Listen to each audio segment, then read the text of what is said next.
Welcome to my channel achieve with astro Sudha. आप सबको astrologer सुधा वाधवा बेदी की प्रेम भरी नमस्ते। आज के एपिसोड के अंदर हम एक बहुत ही अच्छा योगा जिसके दोनों पार्ट हैं, कुछ अच्छे और कुछ बुरे, दैट इज़ कर्तरी योगा,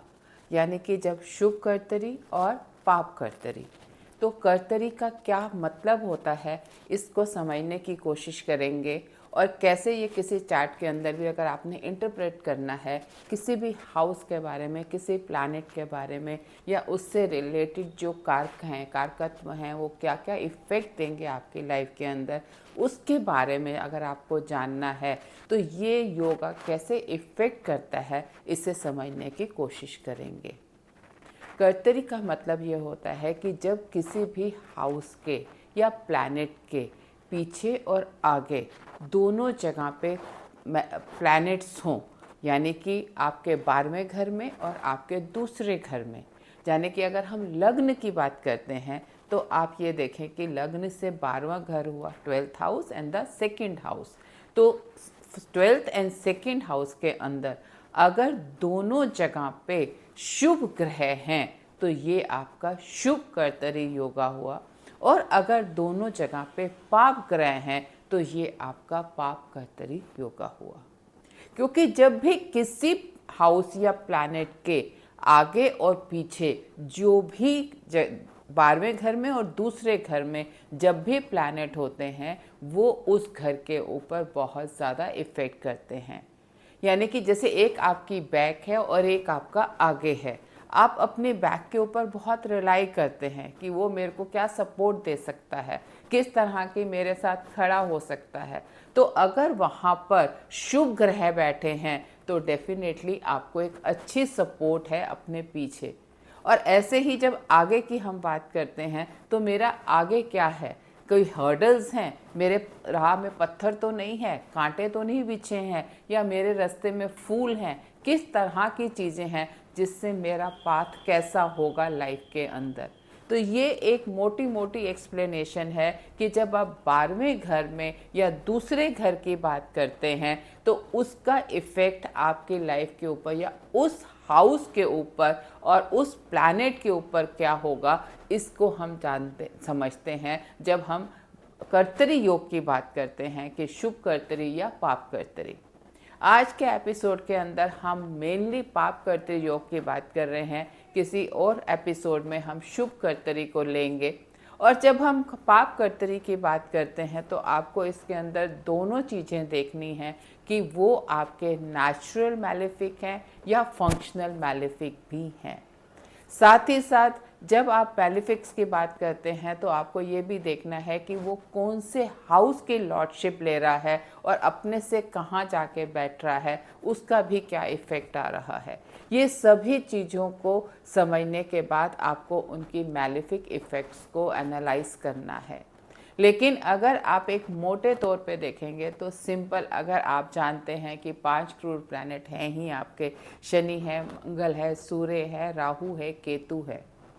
अगर इन 5 में से कोई भी 2 प्लैनेट आपके 12वें और दूसरे घर में है किसी भी हाउस से, अगर हम सपोज लेते हैं 5वां घर, इसका मतलब चौथे घर में और छठे घर में अगर मेरा मैलेफिक इन्फ्लुएंस है, इसका मतलब जो 5वां घर है वो मेरा पाप कर्तरी योग के अंदर आ रहा है। इसका मतलब कि उस घर के ऊपर कैंची कट गई है, 2 पार्टों के बीच के अंदर कोई चीज़ आती है तो उसके ऊपर कैंची कट जब चल जाती है तो वो चीज़ कट जाती है। इसका मतलब कि अगर 5वां घर आपका, हम जब वैदिक एस्ट्रोलॉजी की बात करते हैं तो अगर वो डिफाइन कर रहा है आपके बच्चों को, आपकी लव लाइफ को, हायर एजुकेशंस को, आपके रिटेंशन पावर्स को, अब इन सब चीज़ों को जब वो रिप्रेजेंट कर रहा है और पाप कर्तरी योग के अंदर आ रहा है, इसका मतलब कि उससे इफ़ेक्टेड जो भी कारक हैं, जो भी काम हैं 5वें घर से इफ़ेक्टेड, उनके ऊपर आपको मुश्किल या हर्डल्स फेस करेंगे आप। यानी कि पीछे भी आपके उसके ऊपर सपोर्ट नहीं मिल रहा आपको, और आने वाली लाइफ के अंदर भी वहाँ पर हर्डल्स ही हर्डल आपको नज़र आएंगी। बाकी चीज़ें भी आप देखेंगे, उसके लगने उसका जो लॉर्डशिप है वो कहाँ जा रही है, उसके जो 5th हाउस का कारका है वो कहाँ पे क्या रिप्रेजेंट कर रहा है, बाकी प्लैनेट्स। लेकिन मेजरली फिर भी जो 5th हाउस अगर वो पापकत्री प्लैनेट्स, 2 मैलेफिक प्लैनेट्स के अंदर आ गया है, इसका मतलब आपका जो 5वां हाउस है वो मोर और लेस डैमेज हो रहा है। लेकिन अब आप ये देखें कि पापकत्री अगर आपका लग्न पे है या मून पे है, यानी कि लग्नेश, लगना आपका जो है 12वां घर और दूसरा घर दोनों जगह पे 2 मैलेफिक बैठे हैं, इसका मतलब आपका लगना, क्योंकि लग्न आपका बहुत इम्पॉर्टेंट रोल प्ले करता है। इट्स एन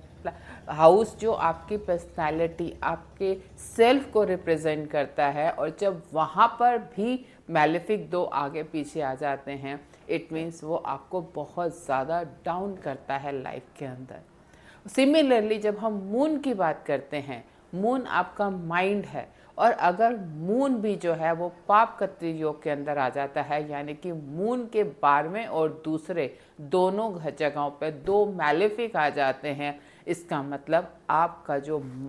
माइंड है वो बहुत ज़्यादा मतलब परेशान रहेगा, ऑब्स्ट्रक्शंस में रहेगा, आपका पावर काम करने की जो है बहुत कम हो जाएगी, एवरी टाइम कन्फ्यूजन्स हैं, किसी ने आपको जकड़ लिया है बुरी तरह, आपके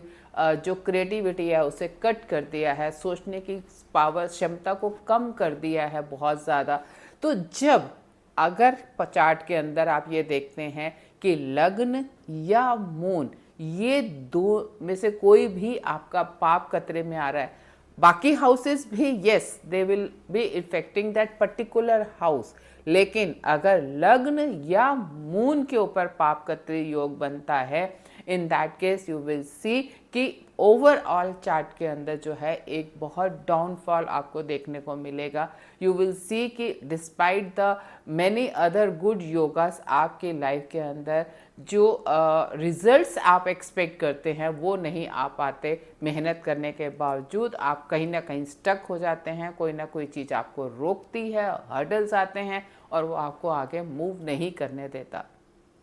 अगर आपने नोट करा कि अगर वीनस आपके जो है वो पापकत्री योग के अंदर प्लेस हो रहा है, वीनस क्या रिप्रेजेंट करता है? वीनस रिप्रेजेंट करता है आपके लग्जरियस लाइफ, आपका मैरिज स्पाउस को रिप्रेजेंट करता है, मैरिटल कंफर्ट्स को, रिलेशनशिप को रिप्रेजेंट करता है, आपकी लाइफ की जो एक मटेरियलिस्टिक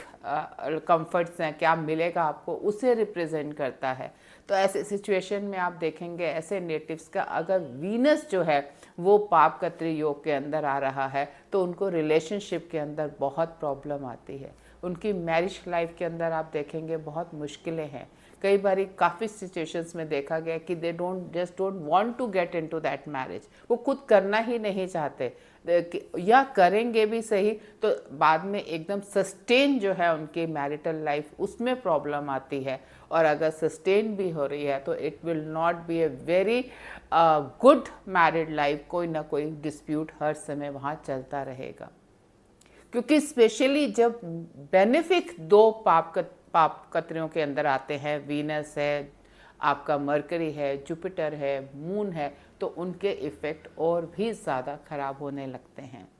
अगर जुपिटर आपका जो है बृहस्पति जो है 2 पाप ग्रहों के बीच में आ जाए तो जो जुपिटर आपके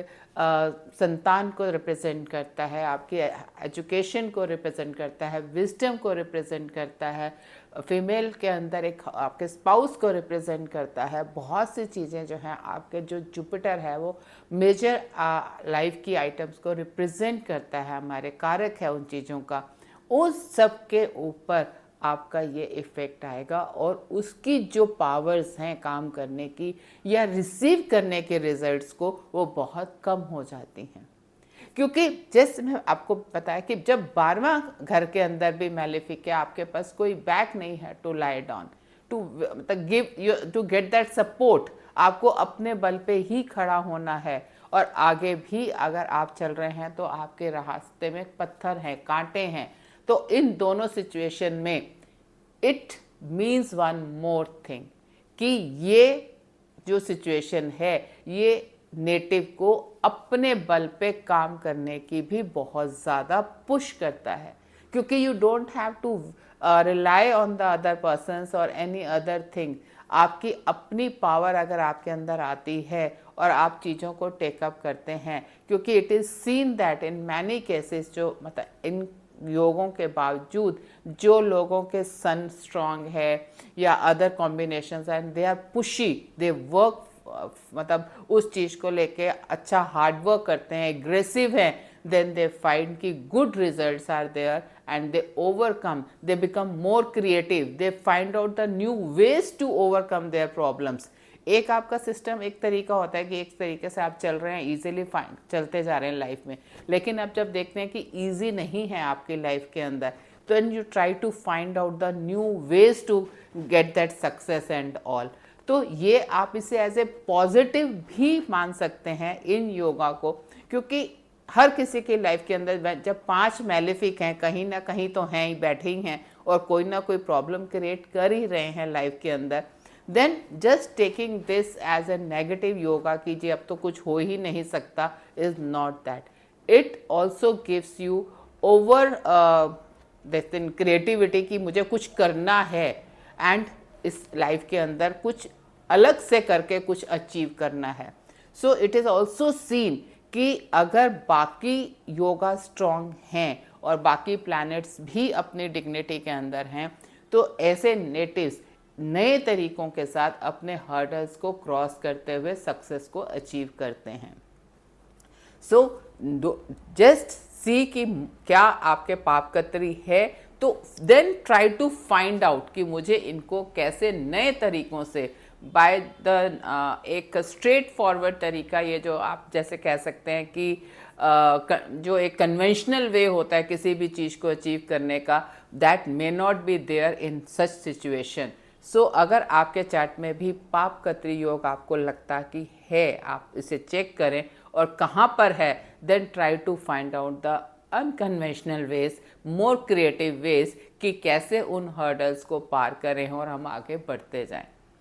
वन मोर वेरी स्मार्ट मतलब वेरी स्मॉल रेमेडी कि टू ओवरकम सच सिचुएशंस, क्योंकि जब पाप कतरी है, स्पेशली जब मून और लगन के ऊपर है, देन इट इज़ सीन कि आपका जो माइंड है वो बहुत ज़्यादा जकड़ दिया जाता है, पकड़ लिया जाता है, जिसमें आपको काम करने में, सोचने में मुश्किल आती है। Then you need to do lot of physical exercises, अपने आप को एग्जॉस्ट करना, अपने माइंड को एग्जॉस्ट करना, बॉडी को एग्जॉस्ट करना कि आप एक अच्छी साउंड स्लीप के साथ रहें, मतलब उसको अचीव करें और उसके बाद कुछ सोचने की पोजीशंस में आएँ। एंड इट इज़ सीन कि अगर आप बहुत अच्छी फिजिकल एक्सरसाइजेस करते हैं, रनिंग करते हैं, वॉक करते हैं, योगा कर रहे हैं, मेडिटेशंस कर रहे हैं, then these things work in case of Paap Kartari yogas. So I think it is the things are clear कि हर मतलब जो एक परसेप्शन बना दी जाती हैं कि सिर्फ पाप कतरी योग है तो वो गलत ही है और बिल्कुल कुछ नहीं होगा, it is not that. There are ways, other things also work and you need to find out कि वो कैसे कैसे आपको लाइफ के अंदर रिजल्ट्स दे सकते हैं और आगे ले जा सकते हैं। अगर आपको ये चैनल पसंद आया हो तो इसे सब्सक्राइब करें, लाइक करें एंड शेयर करें। आपका दिन शुभ हो। धन्यवाद।